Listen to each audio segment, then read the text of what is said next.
The house you're looking at today? Someone else is already renting it to you. You just don't know it yet. Home ownership, a dream many of us were sold, is quickly becoming a mirage. That American dream you grew up hearing about? It's slipping through your fingers, slowly but surely. You thought you'd owned something by now. Maybe you're in your 30s, maybe your 40s. It doesn't matter. The truth is, home ownership in 2026 is increasingly off limits. But what if I told you it's not because you're doing something wrong?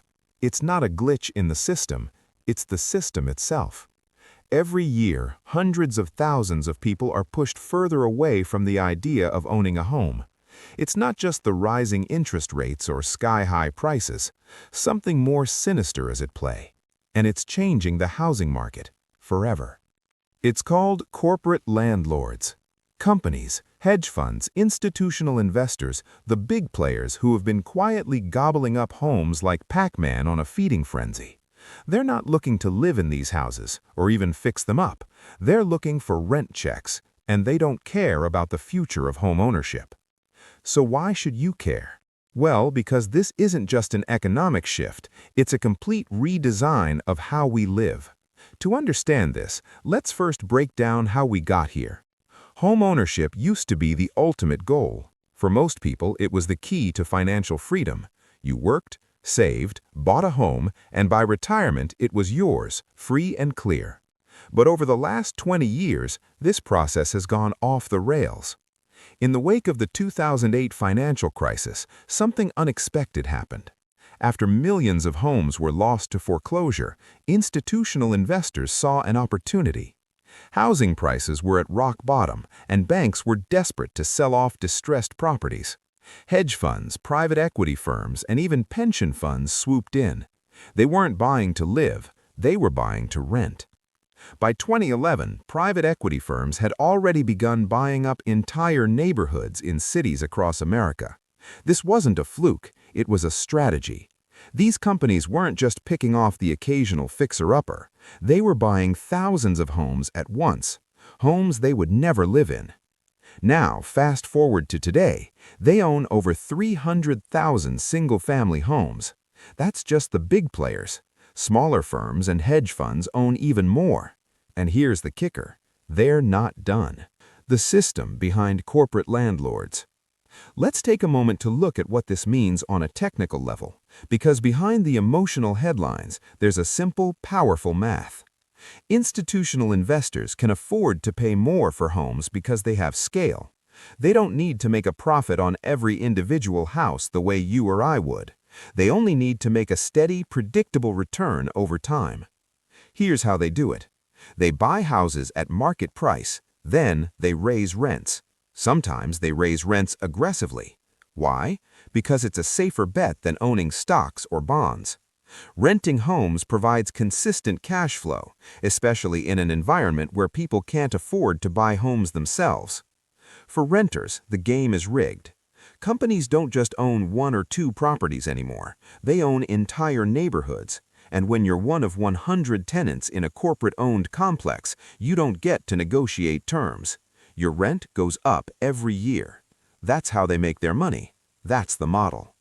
So what does this mean for you, the person who's still holding on to the dream of home ownership? Here's where it gets uncomfortable. Let's say you're saving up for a down payment on a home. For years, the plan was simple: work hard, save, and eventually the house was yours.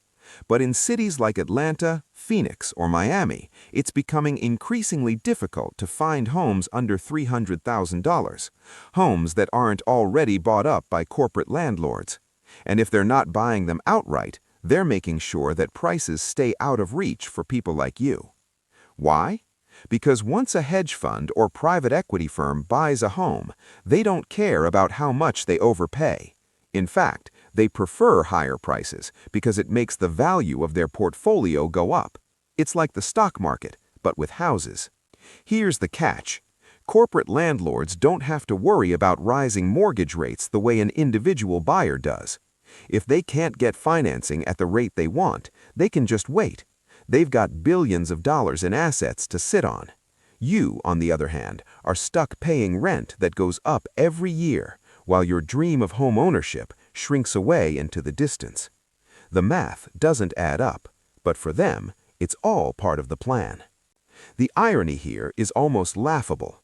The very thing that made home ownership so appealing, the sense of control over your living space, is being stolen from you by those who never cared about homes at all. They don't see homes as places where families live. They see them as assets, which is what they are, but it doesn't make it any less frustrating for you. And then there's the absurdity of the whole thing. You're being told to live within your means, to work harder, and to save for a down payment.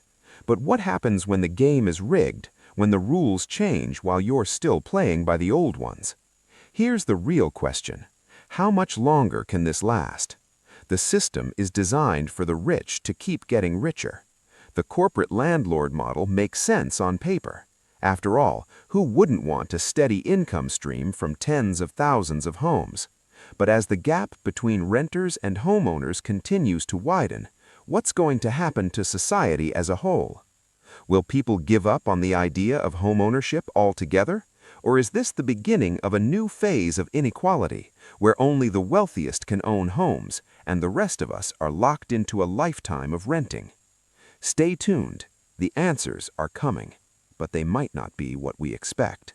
In the world, in 2012, it purchased over 40,000 single-family homes across the U.S. Today, its portfolio is worth tens of billions of dollars. That's more than most countries' GDP. And it's not just Blackstone. Other firms like Invitation Homes, American Homes for Rent, and Progress Residential have followed suit. They didn't stop there. They've gone global. Now, the very concept of home ownership is at risk of becoming a relic, a piece of nostalgia in a world where only a handful of companies control the market. But here's where things get a little more complicated and a little more disturbing. The housing market isn't just being controlled by a few wealthy individuals anymore. These institutional landlords have created a new financial system. They're using houses as collateral to secure massive loans. They're bundling homes into investment vehicles, just like mortgage-backed securities in the 2008 crisis. In fact, they've learned from the past and are doubling down on the same strategies that almost broke the global financial system. But this time, the stakes are even higher. This new wave of financialization in housing could be even more dangerous than the last. Banks and hedge funds have figured out how to make money from housing without ever owning it themselves. They simply control it through massive-scale investments, while we, the renters, foot the bill. The market becomes more about financial products and derivatives than actual homes where people live. What happens when these companies' portfolios start to implode? What happens when that one house you rented from a corporate landlord ends up bundled in a bad deal and you can't get your deposit back, or worse, you get priced out? Look at the headlines today. Developers, government officials, and the media constantly hype up solutions to the housing crisis. They tell you about new construction projects, affordable housing initiatives, and promises to fix the problem.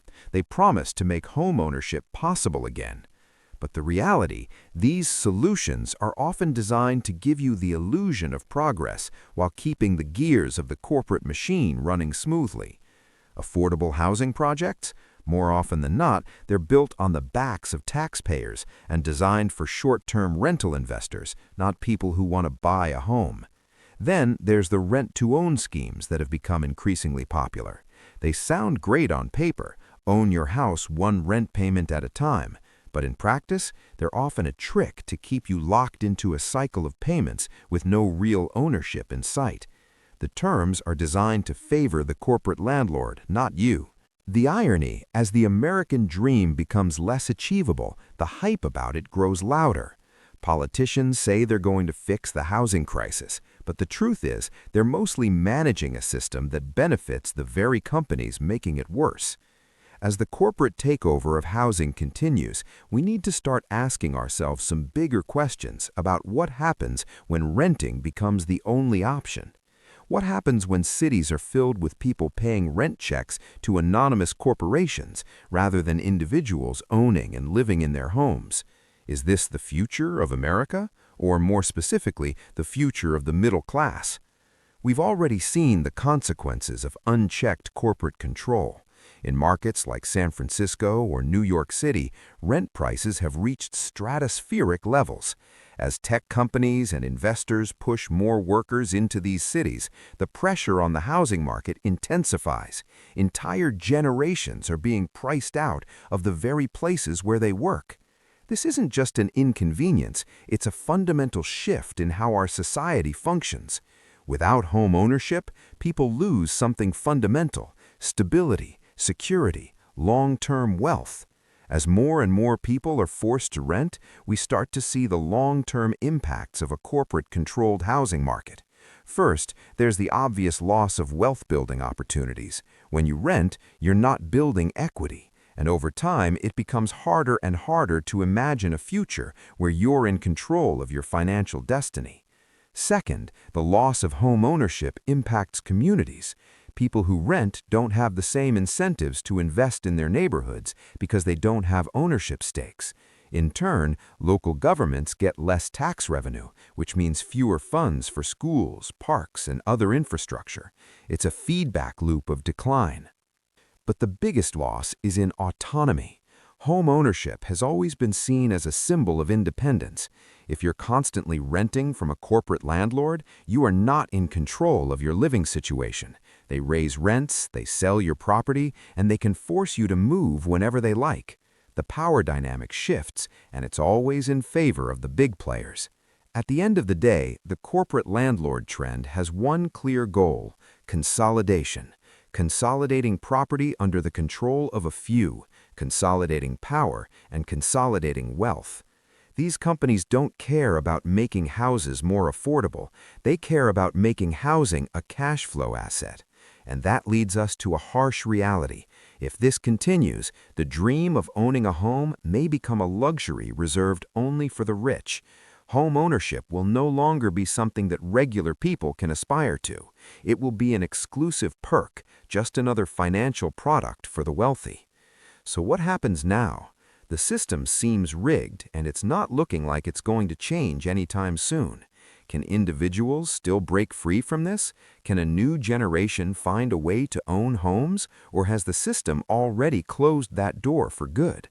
Or is this simply the new reality, the age where home ownership isn't for the many, but for the few? These questions don't have clear answers, but one thing's for sure: the landscape is shifting beneath our feet, and we may never look at home ownership the same way again.